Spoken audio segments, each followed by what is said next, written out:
All right, welcome back to Office Hours. It is a special Halloween edition. Brian, it's great to have you back. You ready to answer some questions from our users? I am ready, and I love your costume. We Thank dressed you. up the same way today for Halloween. It's amazing. Yeah, I am just your typical Italian from South Philly. That's what I'm going with the backwards hat today. So I think I'm doing a good job. And you look like a hockey guy. So Yeah, just the dude coming back from men's league. I love it. Well, if you're new to Office Hours, basically what we do here is we answer questions from our customers, right? We are really here to help you make better decisions, learn how to use Rithmm better, learn how to bet smarter. And Brian's the guy to help you do that. So what we'll do is we'll go through some questions that we've heard from our users and our audience. And we'd also love you if you have specific questions for myself or Brian, leave them in the comments and we'll make sure we answer them. So Brian, without further ado, first Let's jump question. in. Why isn't Rithmm showing points, rebounds, and assist props for NBA? Awesome. Well, first, it will show those, but here's the thing: is we show as recommended props the ones that have the highest win rate and the highest ROI by our historical win rates. So. If you want to win on your bets, then we are showing the ones that are recommended. And there could be a couple different reasons why that we see those most often with other with other prop types. It could be that those lines are closer, more efficient, higher variability, but a more predictable mean, things like that. But what we have found is where there is a recommended bet, we have taken all of the prediction history from last year, from this year, and been able to run it through and say where are our predictions most accurate and give you the best ROI, and those are the recommended bets. So if you go through and you can filter by bet type if you'd like, and you can see if there are any recommended for that bet type, and sometimes there are. Especially in combos. Sometimes the combos have been doing really well. Rebounds and assists, I've one that has been jumping for me. So I would just go through, filter by bet type, see the ones that are there, but then maybe explore a prop type you haven't bet before, because that's where the lines we see are most beatable from our model. And again, that is based on actual live predictions we had with the results from those bets. Yep. And again, while sometimes they may not be the most popular, props, they're the ones that win, right? I think I was on a show yesterday where I was talking about some of the unders that I've been hitting so far this year. And something I've been loving to say to people is Julius Randle's unders have been feeding families so far this NBA season. That dude Yeah. he's constantly under and the lines haven't adjusted. And that's what Rithmm continues to find. Another thing that we continue to find is those random players. Like another guy I used last night that cashed for me at plus 100 was Simone Fontecchio, right? Never even knew he existed. Is a new person to me. But Rithmm had that as a favorable line opportunity. That was predicted for me. And I felt confident making that decision with the prediction, but also the data backed that up. So while points, rebounds, assists, and points are the sexy picks, sometimes the sexy picks are the ones that lose. And we're trying to help you find the ones that win. So Yeah. that's just something to always keep in mind when you're scrolling through. One other player that jumps out to me, because as I've been going through, I've been seeing it pop up all the time, is Wemby unders on blocks plus assist, and his blocks are there, but it looks like the lines are giving a full steal, or it's blocks and steals, and they're giving a full line 1 point movement for steals, but he's just not getting those steals. So what I found is the blocks pop up, but he's just not being able to hit the combo number, and that's just been really good on a very consistent basis there. Yeah. And again, the good thing about what Rhythm's doing for you is you don't have to do that research. It's already baked into the models and the predictions. And again, it's helping you just make those quick decisions that again are backed by data. So again, Wemby's a phenomenal player. But again, maybe the books are overcooking those lines because they think he's even better than he actually is playing right now. Again, things will adjust. Players will have variances throughout the season. But again, Rhythm's taking that all into account all season long. So thanks for that answer, Brian. Next up, what ROI is considered good for a model in each category? Is it anything over 5%? What should people be looking for? If you're getting 5% in sports betting, you are a phenomenal sports better. If you look at what the average obviously the average hold for a straight bet by the books, they win up to 5%. So if you're getting positive 5%, you're basically as good as the book, but on the other side. And to do that, you have to have a win rate that exceeds the 50% level. So you need to be closer to about 55% to be able to get that. The break even win rate 52.8. And if you get another 2.8 over that, then you're at that 5% level just about. So that is something to keep in mind. There's variance in all of these. You're not going to have a 70% win rate for spreads and totals, but if you can win at a 55 to 60% win rate, your ROI will be there at the 5 to 10%, and that will be exceptional and put you in the top tier. So keep that in mind. Understand it is betting. There's randomness to it, but having a realistic goal of what ROI should look like over the long run is a great way to keep yourself grounded through those highs and lows. I always try and keep that in mind too. When I'm on a streak and positive variance is hitting and I'm cooking, I know it's going to turn around at some point. You can't keep those streaks up forever. So yeah, keep it in mind. You're not going to sustain 20% ROI month over month, and also that if you're doing 5%, you're doing exceptionally well. Yeah, great point, Brian. And last night I was 10-1 with an 81.8% ROI on NBA. If I did that every night, I would be the richest man on earth, and I would be buying everybody on this stream whatever the hell you guys want. Now, that's again, like you said, there's variability in betting, and it's again, consistency is more important than those big nights. And I think a lot of people miss that when they're looking at, just their ROI, their win rate, everything. Yeah. The big nights are great. But if you don't have consistent nights, then you're going to lose more often than not. Yeah. So can't get, if you have a bad night, it's going to happen. It happens. That's kind of just like a life thing. But understanding, again, how your models work, having a true system, that's what we're here for, right? So that's why we use Rithmm, and that's where you understand where the data is working, so you don't have as many bad nights, and maybe you have more nights like I had last night, and you start feeling really good, and you can take your girlfriend out to a nice dinner. Yeah, one other point on that, and this is the reason why I love Rithmm for, especially in college basketball season, but NBA, all of the games, all the sports that have more than one game a weekend for a team, you have more consistent things. So, like last night, I was up a couple of units, not the 8 units or whatever you had, which is insane, but I was up a couple of units.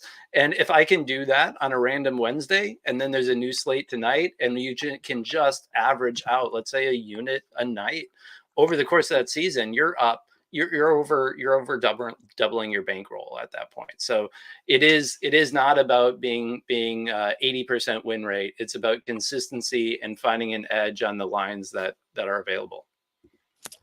And that's why we exist, right? We're trying to make it as easy as possible for you to do just that. And again, you got to try it out, and you got to be consistent with it, because again, if you have one bad night and you give up on your models, you're never going to get to truly see what they do. Again, I've talked about my Jimbo Slice model. I know it's very popular in the Rithmm community. I tested that thing for 2 weeks, tracked as many bets as I could, and I found what it was good at. That's why I've had continued success. Yeah. Again, it's just like anything else in life. You have to understand what it's good at, what you're good at, and then follow that guidance. And that's, again, we're making it as easy as possible for you. So again, great answer, Brian. Next up, why would I want to bet unders on props? And we alluded to this a little bit earlier, but again, they're not sexy. They may not be as fun, and it takes the whole game for it to happen. But why is there value on this, Brian? Yeah. So, well, the easiest answer is they set the line so that the under hits at about half the time. So if you want to win, and you want to be able to hit open lines, the unders have got to be part of that equation too. The other part about it is because people have a tendency to want to see the over. The lines actually, if you blind bet the under, you'll win a little bit more than 50%. So that is kind of baked into the model as well, because we use the actual results to be able to say which one is got the edge. And there's a reason for people betting on the over. it is much easier to see something happen in your mind as you project a game out than it is to see nothing happen. So like if I'm thinking about the game tonight, it is very easy for me to see a touchdown pass happening. It is much harder for me to see that not happening, right? So when you see, oh, what do you think is going to happen tonight? You think about the things that will happen, not about the things that won't, which automatically biases you towards pushing on those overs, even if you project that happening more often than they happen in reality. So that's another reason why the unders are there, because the books know that, and the win rate on unders is slightly over 50%. The other thing that's really important about that, there are lots of ways an under can happen, right? So a guy can get hurt, a person can have a bad night, a teammate may not get them the ball. There's a lot of ways it can go under. For an over to happen, there's essentially two: either they have a good night or it goes into overtime, right? So there's a lot different game states that can lead to an under. So you'll see that the actual performance is not varied. Sometimes on the overs, they go way over, which makes the season average look closer to that line, even if the frequency of going over is less than 50%, because when they go over, it's a great night and they go way over. Yeah. That's like when you have the random guy score 50 when he averages 7 and he Yeah. just was shooting crazy from 3. Well, That's not yeah. let's talk especially about oh, you're gonna have to fill me in here. My mind's broken. The running back last Thursday night, uh, Tyrone Tracy. that we had going 95 yards. The model said 95 yards, and everyone laddered him all the way up and won. I Aaron can I Jones. can I can look it up, but yeah, that's another one where our projection showed that the running back had the possibility to go over, and in that case, the real value is not just the over, because the line was like 65 and a half. We weren't projecting 70, which is there. It might have been Aaron Jones. Yeah, I think it was Aaron Jones. But we had it laddered all the way up. I had it up to 95, and he got at least 96. Maybe it was Kieran Williams. But yeah, Yeah. that was an amazing opportunity. So when I do bet overs, I'd like to also ladder those up if it's the right fit. Yeah. And again, something else about unders that I've always thought is interesting, because I hear so many people say, I love betting overs because I like to have engagement with as many games as possible. I like to watch as many games as possible. What's more exciting than sweating the under all the way through, right? Last night, I was watching the Sixers Pistons game with Simone Fontecchio. He's getting some garbage time minutes, and I'm like, is this dude about to get a steal? Am I about to lose this under that I gave out publicly on this channel? I was sweating it out, and that made me care about a game that I was pissed off that the Sixers were losing. Yeah. Like it gives you a longer and a different approach to watching a game and being a fan. So unders, again, while they may not be the fun thing to tell your boys you're betting, sometimes it's a cooler way to watch a game because you're watching every little piece of that game because you never know what's going to happen. And that sweat, when the game's over and it hits, you feel pretty damn good, and you'll never forget that game. Yeah, that's right. So again, don't be scared of unders. Again, statistically, they're probably better than overs, and Rithmm's been predicting them. They've been hitting for people. So just give them a shot. Don't be scared, and let us know when you start hitting some unders, because we're going to change your mindset. Next up, how long do you track games before actually betting on what the model suggests? Nice. Well, I personally will track everything, just like you said with the Jimbo Slice big trust model. Track everything, and then there's a few select ones that maybe I'll bet because I like the matchup. I have some other information. I'll do that, but I don't typically blindly bet what the model is suggesting right out of the gate. I have other information, and then after it has 10, 20 tracked bets within that bet type, then I'll start to see, okay, is this someone that I can trust, I can believe in, and then really bet that without much more additional information.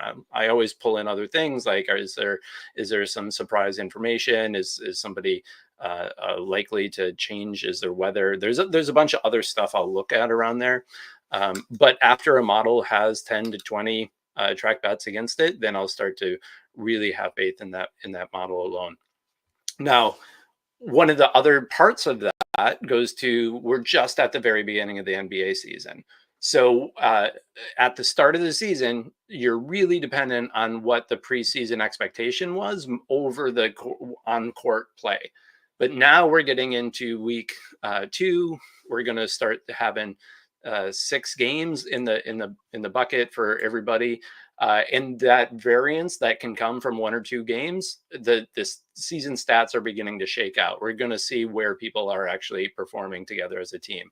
So now I'm having more faith in the NBA models as a whole because of the team level statistics are really shaking out. And we'll see that with props too. We'll see that with minutes played, with roster changes. It takes a little bit to understand how the coach is actually going to play them, not how we expect them to be played, but you'll see that on court minute spread and how the team works together come through in the stats after a few games.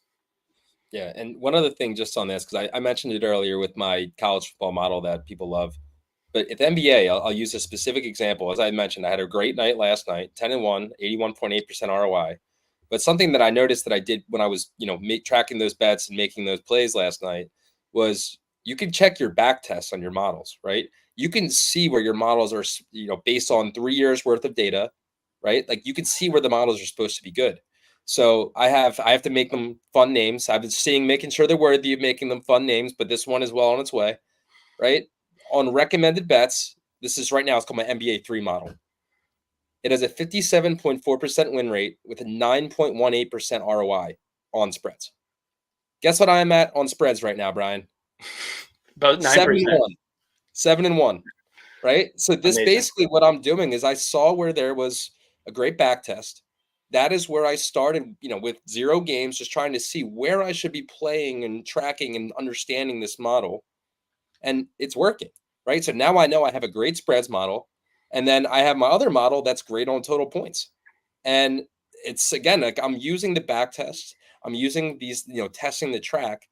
And now I feel confident making more decisions and making more confident bets. Yeah. So again, a lot of this is truly understanding all the data that's available to you.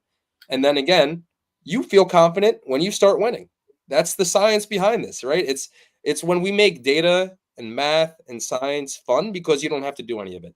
Brian does all of it. That's what he's here for. One other tip and trick on this one, because I see it on the leaderboard and it's something that I do as well. I've got a model that I call overs when over, because it reminds me that I found the sweet spot for that is when it predicts an over, it wins at a great rate. So I put that directly into the model name. And you've seen that with other people on the leaderboard where it's like, hey, this one is for totals or this one is for spreads or whatever it is. They put that directly in the model name so that it reminds them right when they're making that selection of where that model is top performing. Yep.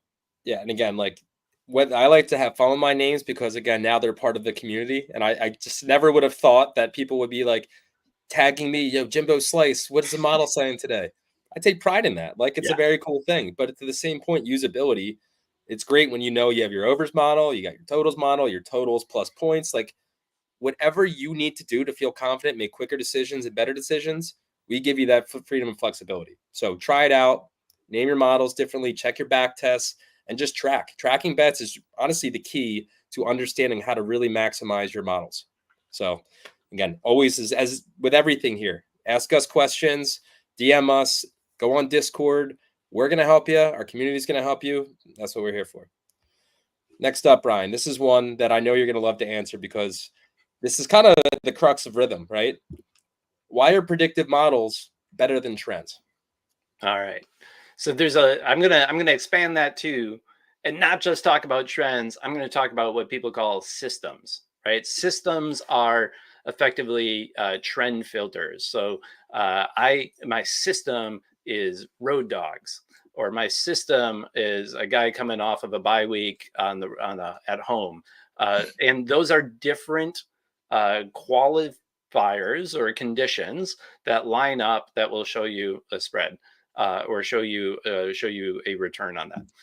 Those trends are results that have happened, but unless you think there's something particular about those circumstances that is not baked into the model, that is not baked into the model that is used to set the actual sportsbook line, then it is not predictive is the issue.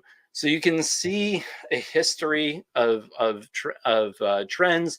Maybe a player has gone over 4 out of 5 games, which is great information to have. I'm not saying it's not useful, and in fact, that's why we show it in the app itself, to give you some of that trend information, because it's helpful when making a decision as context.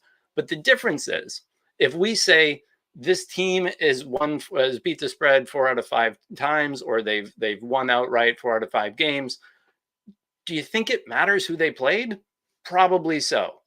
Now, your trend does not take into account who they're playing in their next game. Your model does. Your model takes that team statistic, matches them up against the other team statistics, and says, this is the projection of those two teams meeting up, what the outcome will be, and how that outcome goes against the line.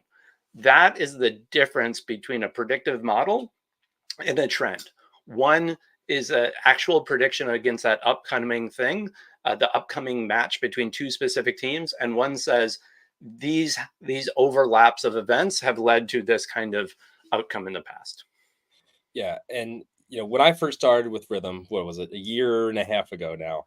You guys are breaking this down to me, and it made sense to me most when you said trends show you data that's already existing.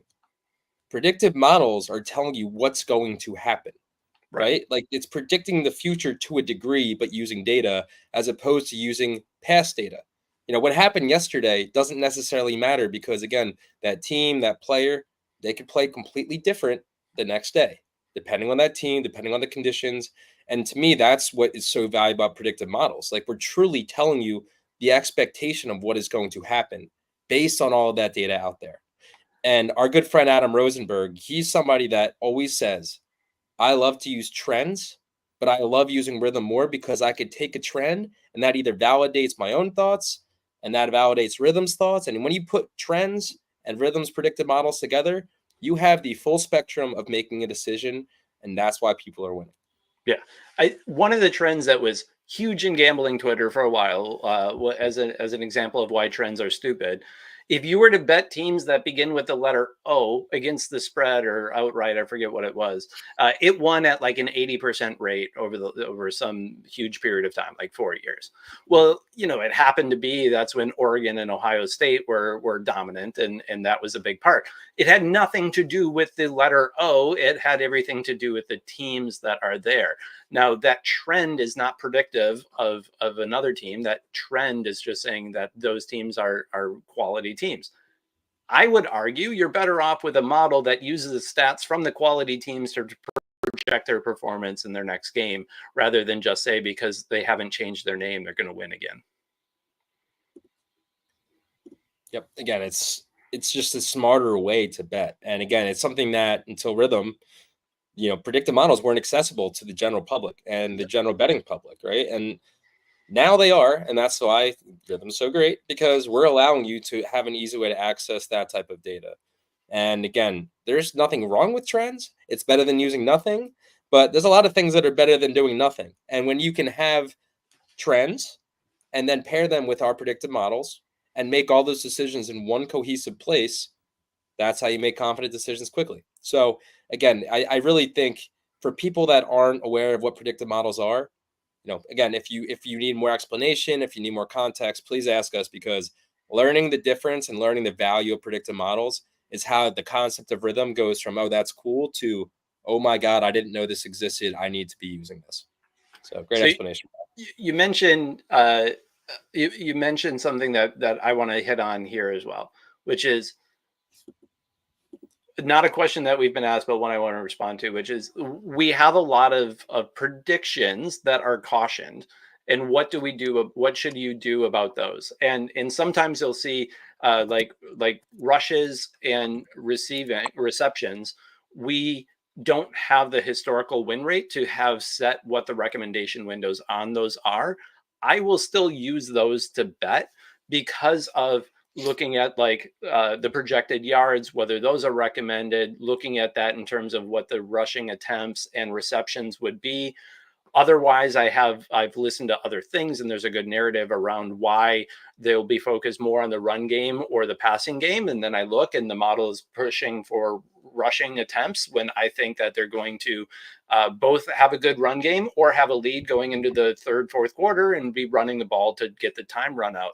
So there are ways that I use those predictions, even if they're not recommended, to make a bet because it's part of an overall process. So I would, if you're not looking at the bet types that don't have a lot of recommendations, I would look at them, have additional reasons brought into why you like that prediction or you don't before you bet it. Remember, the caution just says have some other reason to have faith in this prediction because it's not in the area that has the best ROI simply from its historical difference to market.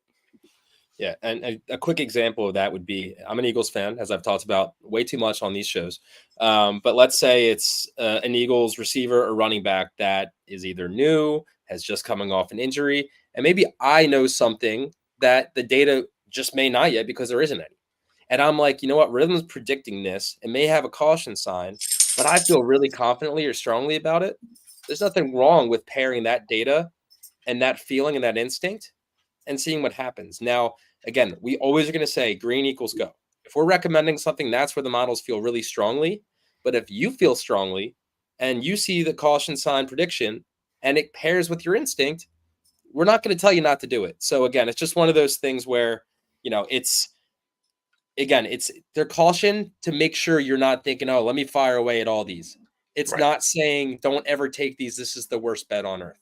Yeah. So again, give them a look, just give them a little bit extra research, details. And again, you can do all that in the app. So another question too, and shout out producer Alec for helping us with all these questions. You do a great job as always, man. Why does the recommendation say to bet on a team, but the prediction says that a team will lose? Again, think about like an underdog play here, right? Like if it's Kennesaw State, who had their first FCS win or FBS win however many years the other 2 weeks ago. There was some models that had them as the outright winner, but if you looked at the predicted score, they were predicted to lose. So can you explain why somebody might see that and why there's still value in taking those predictions? It's a question we get a lot, and I like to anchor it back into rolling a dice because I think rolling dice is something everyone can understand and bring it back. So spreads and totals have roughly 50% over, 50% under. So that's like saying if you roll a 1, 2, 3, it's an under, and a 4, 5, 6, it's an over. And the payout is 11 wins you 10, so the house has their advantage. But the difference is there. Who you see as the higher probability of winning that bet is the one that will be recommended most of the time, unless there's some weird payout line or something like that. Now, money line is different. Money line is you'll have a plus 200 against rolling a 1 or a 2 because it's less frequent. You'll have a higher payout, and you'll have a minus 200 for a 3, 4, 5, 6, right? So those are the fair odds. It's great to have that available and to make the bet. But here's the difference. Those are equal bets, and in the long run, you'll have zero money both ways if you bet plus 200 on a 1 and 2 or a minus 200 on a 4, 3, 4, 5, 6. Those are the same. They're neutral value bets. Now, if we find that the true probability of rolling a 1 or a 2, because there's a little bit of mischief here, is instead of being 2 out of 6, is like 2.5 out of 6. Now you're in a much better position to get that plus 200 payout for something that is actually going to be more frequent than what the book is expecting it to be. That means if you bet the 1 and 2, even though it's only going to happen a little more than 1 out of 3 times, your payoff by being paid more than the actual probability is there is worth it.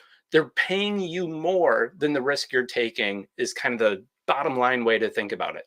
So if someone's a plus 200 dog and it looks like they win 37 to 40% of the time, you have a good edge. And if you bet those kinds of games over and over, in that you may not win more than half of them, but the number you win, 37 to 40% of them, will be paid greater than the risk you're actually taking. Yeah, and if you haven't listened to Sunday Sweats, Sundays at 11, you have to see my ugly face again. But I will be giving you some great data about the NFL. And a great example of what Brian's saying is my dog finder model, right? My dog finder model has a negative win rate, but a very positive ROI. I think it's 15 or 17% right now, somewhere in that range, because as the name says, I'm finding dogs, and those dogs are plus money, and you need to win far fewer of those bets to have a positive ROI than if I was betting everything at minus 120. Yeah. So again, don't shy away from something, and if you see that where it's like, all right, let's say I'll use tonight's game, Texans Jets. Again, I have no personal idea of what to expect in this game, but let's say it was uh, Texans 20, Jets 17, and the Jets are where your model's green starred on a money line, plus money. That's not saying that like, oh, the model's wrong, and it's saying the Jets are going to win outright, and it's saying that there's value that if you take this plus money bet, that the Jets may perform better than, again, expected, and you can win at a positive rate there. So again, just understand that dogs are dogs. Again, they're dogs because they're expected to lose. We're trying to find you the value of where there's a chance where they might win. And we're pretty damn good at doing that across all of our sports so far. And there's always a chance. Just go ask Purdue if any game's a lock. Yeah, the straight. I had I think it was the Blazers last night plus 266. I mean, that's a huge underdog. Yeah. Right. But it happens sometimes. It's just that's sports. And again, I never would I go bet on the Blazers unless Rhythm's telling me, hey, maybe they got something tonight. Maybe their game style matches up very well with who team they're playing. So one related piece of this, because we get a lot of questions about bankroll management too. A best practice for betting those underdogs is actually to always choose the to win $100 or whatever your unit size, to win a unit, because it happens less frequently. A really good practice is you bet a smaller unit amount so that it goes. So in your case, if it's plus 200 and your unit's $100, on any one of those you would bet $33 and get back the $100 total. So that's or 50. My math's all messed up. Sorry, I'm doing math live. You'd bet $50, you'd win twice that coming back to you, which is the $100. So you'd make that less than a risk of a full unit. You'd risk half a unit to win two halves back. Yeah. Again, there's nothing better than having a plus money win, especially when it's like, again, you can only bet $10 and still win double your money, and it still allows you to build the bankroll up a different way. If you win multiple underdogs a night, you're going to be building your bankroll up pretty damn quick. And again, we're helping you find the underdogs across every sport, every single night. And again, there's a lot of value there, especially college football. And Brian, coming soon, college basketball, because there are so many games, so many teams, and you may not know anything about my LaSalle Explorers. Maybe there's value on my Explorers. I don't know. But if it's Mercer or if it's St. Mary's, you don't need to be an expert on every team to be able to find the value, because Rhythm finds it for you. And that's the thing I always love to say. Rhythm makes you an expert on every team and every game, and you don't have to do any of that research yourself. That's all thanks to this man right next to me. So one thing, and we'll talk more about this when college basketball really starts cooking, but last year, one of the fun things is being able to see those dogs that become the Cinderella story in the tournament. You see them earlier in the season because you're like, man, this model's really recommending Chicago State. Like, I don't even know where they play. Like, what's going on? And then over the course of the year, it starts like, hey, they're likely gonna get a bid to the tourney, and then you see that come over time, and you are ahead of your peers on that one because you've seen those recommendations all year. Yeah, you become a better fan to a degree, right? You're learning more about teams inherently by just understanding how to bet on them and what's making the Rhythm's models predict those games. Great example, NC State. I noticed towards the end of the season last year, NC State started getting recommended way more. Guess what, Brian? NC State was the Cinderella story last year. And for Rhythm, whether it was our AI brackets or just the predictions themselves, they were crushing it. And it was amazing because, like, again, I was gonna like, what the hell do I know about the Wolfpack? Right. Except that I was like, man, I've been seeing them a lot more frequently, and that's confidence, right? So again, there's a lot of ways to use Rhythm, but people love betting on dogs, and it's very fun when they win. So get the dogs barking. Maybe try doing something like I do and get your dog finder models because again, those ROIs look pretty damn good, and you don't have to worry about the win rate as much when the ROI is high. So um, next up, let's see. I tracked this bet was Jazz plus 5.5 minus 108. Now it's Jazz plus 7 minus 111. Should I be tracking it again? And if so, how would that affect my stats? So basically, this is about line movement, Brian. How should this user think about this? Yeah. So in this case, the line is actually moving against them. So they tracked one at 5.5. The market goes to 7. The market's saying that Jazz need actually more points to make it an even game. So if you're on the Jazz and the line moves against you, uh, that is negative line value. If it goes the other way, let's say you placed it at plus 7, it becomes plus 5.5. Now the line's moving for you. The market's saying this is a better, you're on the right side. You're getting a 1.5 more than what the current value is if we were to place it. Now, would you track it again? I would not track it again. I would keep it. And in fact, that's part of my process is trying to see if I track on overnights, what's my win rate? If I track versus closing line, what's my win rate? So I try and make those make my selections at the same time, which is the same time when I'm actually going to be placing those bets because that line movement does matter. The question about how does that impact your model? It doesn't impact the model itself because the model itself is trained. The thing it impacts is the tracking. If it happens to land between that 5.5 and 7, if you were to track it on one, it'd be a win. If you track it on the other, it's a loss. Which is why I'm saying you should track it when you actually make those bets. If you're the kind of person who gets them in 10 minutes before tip off, that's when you should be tracking them so that your model win rate is representative of when you actually place those. If you track them on overnights and then you actually don't bet overnights, you know, it's going to be representative of what the model could do if you're betting there, but it's more consistent to use your model tracking the way you actually place those bets.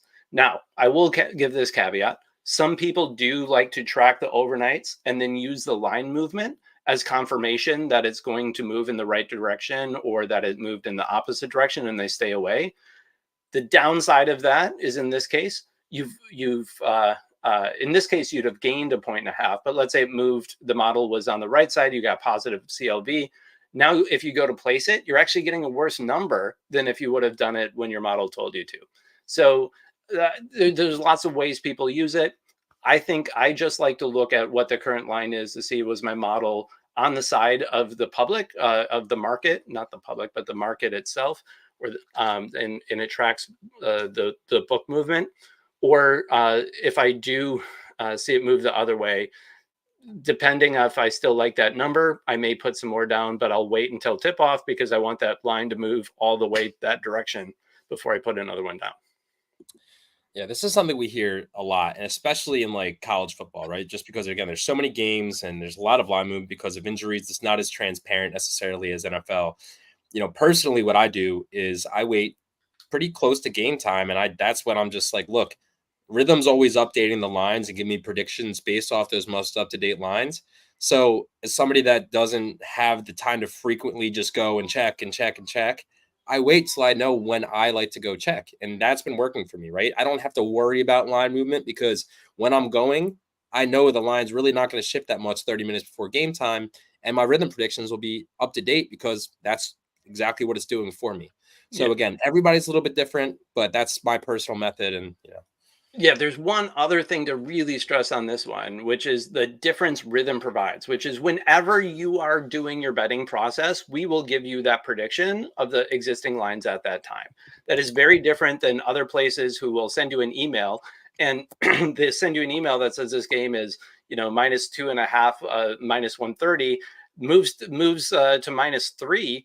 And man, that is a totally different line, not important to you. The 2.5 recommendation is irrelevant when the line is now 3, because that's on a key number. So what Rithmm does that's different, they'll give you what the value is at that current line number against the prediction. So this is a huge difference between how to use Rithmm, where it will give you the value at any time you're executing your betting process, versus somewhere else that pushes out an email, sends you a notification, where those lines often move because of that notification, and then you don't know whether or not that price is any good. Yeah, you just spit game right there. I mean, that's a very important part of exactly, again, the value of Rithmm. And Josh Applebaum's and Adam Rosenberg talk about that feature all the time, of how much time that saves them, Yeah. right? When they don't have to worry about doing anything themselves, and Rhythm's going to always give them the most up-to-date predictions. So again, it just makes life easier. So it's, again, a great feature and one of our many great features. So thank you, Brian, for making that. This is a question, again, I think this is just a holistic Rithmm question here, because it goes into everything we do. How do I make my model more consistent? Mm-hmm. So there's a couple parts of this. The first is, if you're looking for consistency, you may not want to do sports betting, right? Like if you if you have an advantage, if you're an advantage better and you are a long-term +5% better, you are going to have up months and you will have down months. You will definitely have up weeks, and you will definitely have down weeks, right? There is variance in sports betting. That's why it's sports betting and not a paycheck. Now, there are things you can do to try and reduce that variance. Some of them feel maybe counterintuitive. One is, you actually want to increase your volume. If you have an edge on a game and you have an advantage, you should bet all of them, because the variance in the outcome, if you have 55% win rate and you bet 100, your variance there is going to be, you'll win somewhere between 47 and 62, roughly. I haven't done the exact math on that in my head, but it's somewhere around there on 100 games. If you're only betting 10 games, that variance is going to be much higher. You'll be somewhere between like 2 wins and 9 wins. So it's a much different proposal. So if you really want to reduce the variance, if that's how do we make it more consistent, what your volume, your betting volume, should actually go up. So the other thing you can do is have multiple models and look where they agree.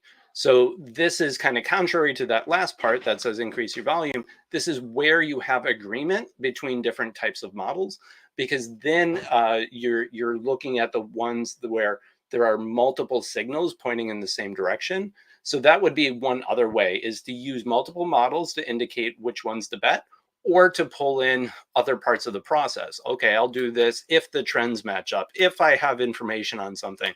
So the other way to reduce that variance is to pull in more outside information, so that you're more specific, which will narrow the number of bets down. Or you can reduce your variance by just increasing the number of bets, which actually counterintuitively will decrease your variance for any given week.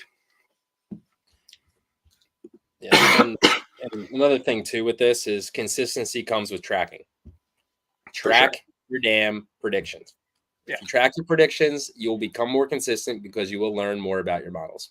It's as easy as that. And again, it's the click of 2 buttons in the app. And again, you learn how consistent you can become by tracking and seeing where your models are consistent. So again, we try to make that as easy as possible. And again, consistency comes with time, and tracking are the 2 things that I always look at there. So James, you talked about, I'll remember my sweat, my big win. That is not the way, right? That's not the way to be consistent, is you just use your memory. When you said write them down, when you say track your bets, that is the right way to learn about things. Our memories are flawed. So if you can, if you aren't disciplined to keep a spreadsheet with all of the reasons you made a bet put in there, use our bet tracking feature, because it will create that log automatically for you that you can then go back and review. And that log will be much more accurate than your memory about what happened on one game a couple of weeks ago. Exactly. I think the human brain is set to go towards things that are great. Megan always says the shiny penny, right? You want to go Yeah. towards the shiny penny, and that's the big win. It's that big hit that you'll always be excited about. It'll be 2 months later. You're still telling your friends, dude, I hit this plus 250 dog. It was awesome. Well, what about all the other bets since that 2 months? Like those, that's where you're forgetting. And that's where, again, if you can learn how to understand the ebbs and flows of your betting through tracking and through your models, those shiny pennies become more and more plentiful. So, They again, become shiny it's dimes and then shiny ooh, quarters. man, I'll take some shiny quarters. Quarters are so aesthetically pleasing. I'll tell you that. So it's truly, again, it's really is tracking is everything. I think that's something that, again, I know people are doing that by hand. People are doing that by spreadsheet. And if you're doing that, what I want you to do is take a deep breath and stop doing that right now and just go do it in Rithmm, because you're wasting your damn time. And it's probably very, very tedious, and it's unnecessary at this day and age because you got technology like Rithmm to help you do it a lot easier. And if you're a premium user, you can export your track bets from the app so that you can pull it back into a spreadsheet and add that stuff later. So if you are that premium user who is doing track, why not anchor it in what Rithmm does, export that, and then use that as your memory. Just want to make your life easier. That's it. It's just as simple as that. Brian, we got one more question, and then anything else from the audience, please again comment and ask us, or send us a message, whatever you got to do. But last question that we have prepared here: I don't know anything about these players and don't feel confident making these decisions. Why would I trust Rithmm? So that's a great question. And I feel like I probably could have asked this question, right? Like, I'm a numbers guy. I forget names all the time. Earlier in our conversation here, I forgot the name of the running back, and I'm like 90% sure it was Kieran Williams. But I don't know the names of players. I remember teams and their qualities. I know the stats. So when I look at a game, one of the things I do, because I don't know the players, I go over to that research tab. If you guys haven't gone into the research tab, you need to do it. There was a comment in our Discord today that said they have every potential stat you'd ever want to know on there. And I was like, yes, why isn't everybody in that research tab? So if you don't know, let's say you don't know the run defense of the Cardinals, and you're trying to figure out whether or not you should go with rushing yards for their opponent, you go in the research tab. You can open it up and you go, what is the rushing yards allowed per game? You can look at what is it per drive. You can split that any way you want. You can see what that team's historic defense has been, who they've played. You can go through all of that information and get yourself smart without having to leave the Rithmm app. So if you don't know that, we start by giving you the database. It's funny. I don't know their names. I do know guys, unique identifiers. So there are guys who are 56,132. And I go, that guy is unbelievable. But that is just baked in the model because we have all of those IDs from every game in every person's career that go into the process of building that model out. So if you don't know it, it's baked in, and then you can do the research to build that confidence and say, yeah, that prediction makes sense. I feel comfortable and I can do it. So we make it, we know the player stats if you don't. And then two, you can go into that research tab and you can get everything you need to make that confident decision. And if there's something there that you want to see that isn't, just hit us up and we are responsive, and we'll see if we can get that stuff out for you. I have a great example of how valuable those research pages are, Brian. I'm going to ask you a quiz right now. Let's see if you know this off the bat. If you do, I'll be shocked. Who do you think has the most sacks per game right now in the NFL from a team perspective? Vikings defense is pretty incredible. It's not them. And producer Alec would be probably very surprised but thrilled to know it's the New York Giants. Of all teams to have the most sacks per game, would you ever know it's the New York Giants? Because I sure as hell would not have. No. And it's the case. So again, we have all that data. Not only is it available for you to see, but it's truly baked into all of the data that we're making these predictions with. Again, I don't know who Simone Fontecchio is. I pronounced his name wrong on air yesterday. He won me significant money last night at plus 100 because Rithmm predicted that. You don't need to know the players. You don't need to know the teams. You need to know how to take the data and make decisions. That's what Rithmm's here for. So Yeah, it's great when you're going to learn a lot. Like I'm the biggest Simone Fontecchio fan in the world. If I win another bet with this dude, I'm gonna have to buy his jersey. Shout out Italy, but that's the stuff that starts to happen. You learn more players, you learn more teams. People even bet more sports.